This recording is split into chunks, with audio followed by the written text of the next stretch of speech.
आथिखालाव ससियेल मिडियायाव आइजो रजनी बसुमतारीनि ओंखारनो लागा सावथुन गराय फाख्रि वाइल्ड सनखौ लानानै गोबां दान्थे बिदान्थे जागासिनो दङ जोंनि मानसिफोरनि गेजेराव।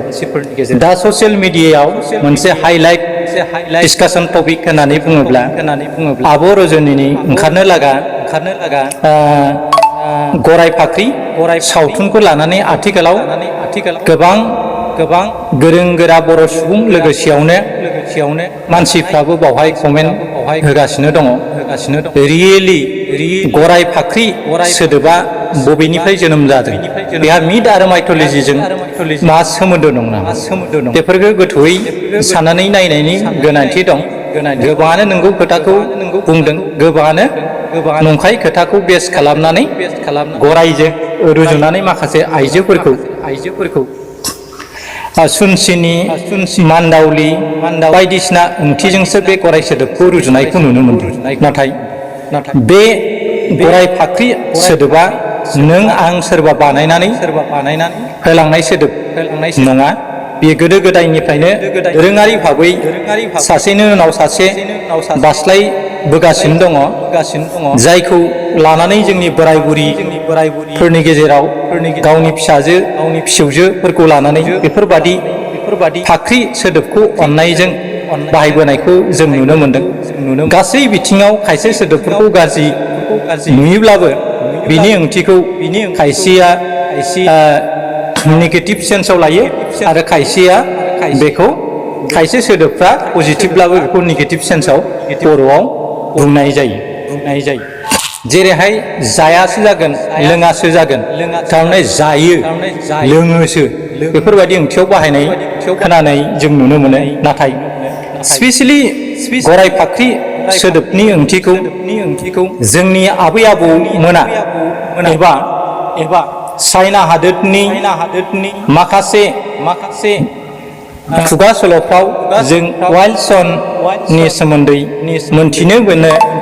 बे वाइल्ड सन आरो गराय फाख्रि बे मोननै सोदोबनि गेजेराव माबादि डिफारेन्सि बा फारागथि थानो हायो बेखौ जों साननानै नांगोन। नंगौ, गराय फाख्रि सोदोबा जाबाय मोनसे मिथ एबा माइथलजिजों सोमोन्दो थानाय मोनसे सोदोब। बे सोदोबनि ओंथियानो जाहैबाय जायखौ सरासनस्रा आइजोफ्रा समाजाव मावनाय नुवा।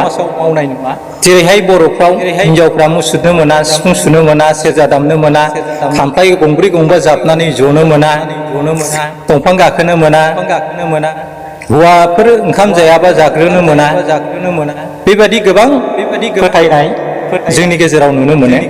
नाथाय बे गराय फाख्रि सोदोबनि गेजेरजों सासे महर गोसा आइजो आरो सासे सोमोनांथावना आखुनि बा बे बायदि आइजोआ बेफोरबादि दंफां गाखोनो मोना, उमुगाव गाखोनो मोना, बा उमुगखौ मानिना सोलिनांगौ बिदि होननायखौ मानिनानै सोलिनायखौ नुनो मोनैनि जाहोनावनो बांसिन जोंनि मानसिफ्रा बे गराय फाख्रि सोदोबखौ गाज्रि सेन्सआव बाहायनाय नुनो मोनो। मानोना जाय आइजोआ समाजखान्थिनि नेमखान्थिफोरखौ मानिया, गोसो जानानै गावनि गोसो बादि खामानिखौ मावबाय थायो, बेफोर आइजोखौ मान्दावलि सुनसिनि बेबादि होननानैसो जोंनि समाजा खायसेया बुंनो नागिरो। नाथाय बे मिथ आरो माइथलजियाव गराय फाख्रि सोदोबखौ सरासनस्रायै जोबोरै महर गोसा आरो जाय खामानिखौ जाय आइजोफ्रा मावनो हाया, बेफोरबादि मोजां खामानि मावनो हानाय गोहो थानाय, जुनिया सुपार हिउमेन पावार थानाय आइजोखौसो बावहाय बुंनाय जादों।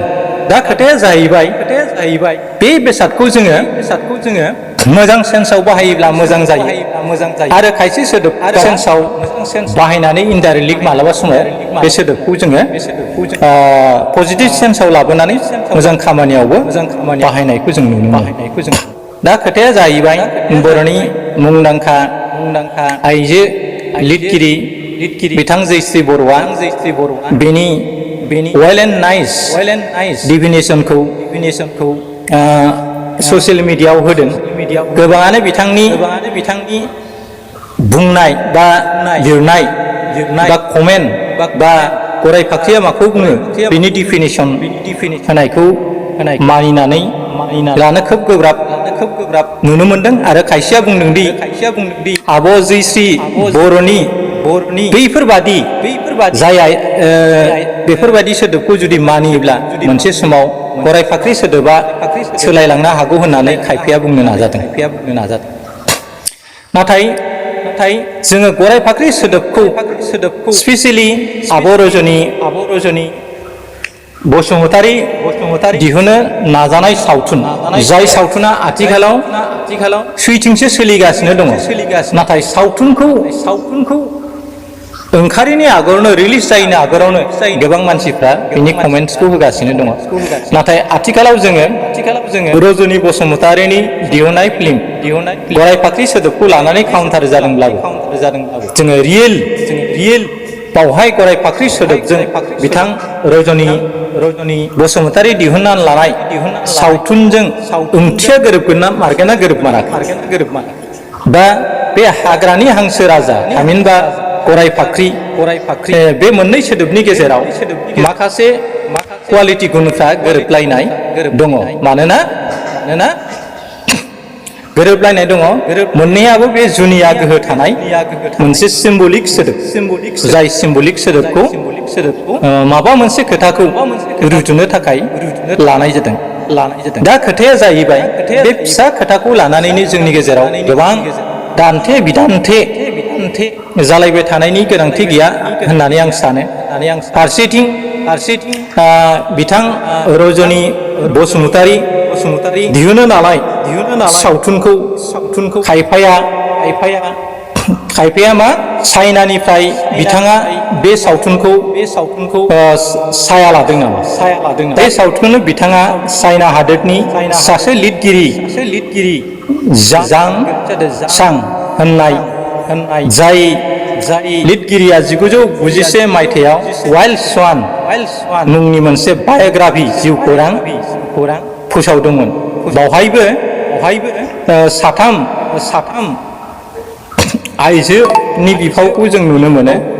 मिथिनाय बादिब्ला आरो बे गराय फाख्रि सावथुनावबो साथाम एक्ट्रिस फुजि, हेलेना, संगिना साथाम एक्ट्रिस बाहागो लानायखौ जों नुनो मोनदों। नाथाय सावथुनखौ दिहुननायनि उनावसो बेनि रोखा फोरमानखौ नुनो मोनगोन। आरो बिथां रजनी बसुमतारीनि जे दिहुननो लागा सावथुन, बे सावथुना थारैनो चाइनानि wild swans three डटार of the China बेनिफ्राय माबाफोर साया लानानै दिहुनमारदों नामा?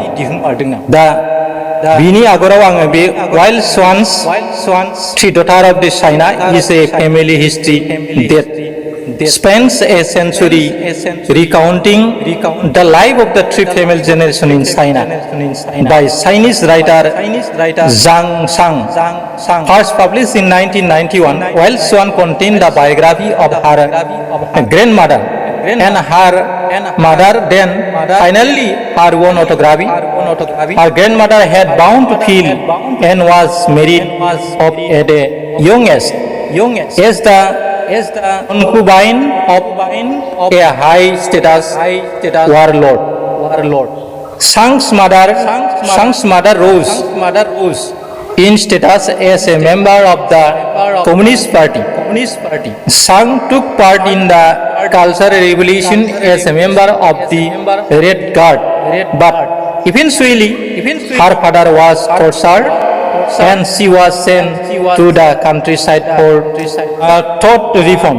Later, she earned a scholarship to study in England, where he still lives. The Wild Swan, three daughter of the China. दा थारैनो बे रजनी बसुमतारी दिहुनलानाय सावथुनावबो साथाम फावखुंगुरनि बिफावखौ जों नुनो मोनो। आरो चाइना हादोरनि जां सां होननाय लिरगिरिनि सल' बा जिउ खौरां wild swan three डटार of the China बेजों गोरोबनाय माबाफोर दङ नामा? आरो बिथाङा बेफोर सल'निफ्राय साया लादों नामा? बेफोरखौ लानानै दा ससियेल मिडियायाव सावरायनाया सोलिगासिनो दङ। दासो रजनी बसुमतारीनि सावथुना दावदैयाव महर लादों नाथाय दावदैनि सिङाव गोमो आरो गुफुर मोननै जिनिसजों लोगो नांनानै दाउसाया जोनोम मोनो जों दाउसाखौ थामहिनबा सावथुनखौ नुनायनि उनावसो बेफोरनि आबुं ओंथिखौ जों मिथिनो हागोन बे बिथिङाव आं ससियेल मिडियायाव मोननैसो कमेन्ट लिरदोंमोन नाथाय बे कमेन्टनि सायाव गोबाङानो दान्थे बिदान्थे होदों बे दान्थे बिदान्थेनि सोमोन्दै आं दा सावरायनो नाजाला नैथि कन्टेन्टआव आं बिथां रजनीनि सावथुना ओंखारनायनि उनाव सावरायबावगोन आरो गोनांथि जायोब्ला बे भिडिअनि उनाव गराय फाख्रिनि सायाव फिन आङो नोंथांमोननो फोरमायनो नाजाफिनगोन दा नायदिनि बिथां रजनी बसुमतारीनि सावथुना थारैनो चाइनानि सल'जों गोरोबोना गोरोबा आरो बिथाङा बेनिफ्रायनो बे सल'खौ कपि खालाममारदों नामा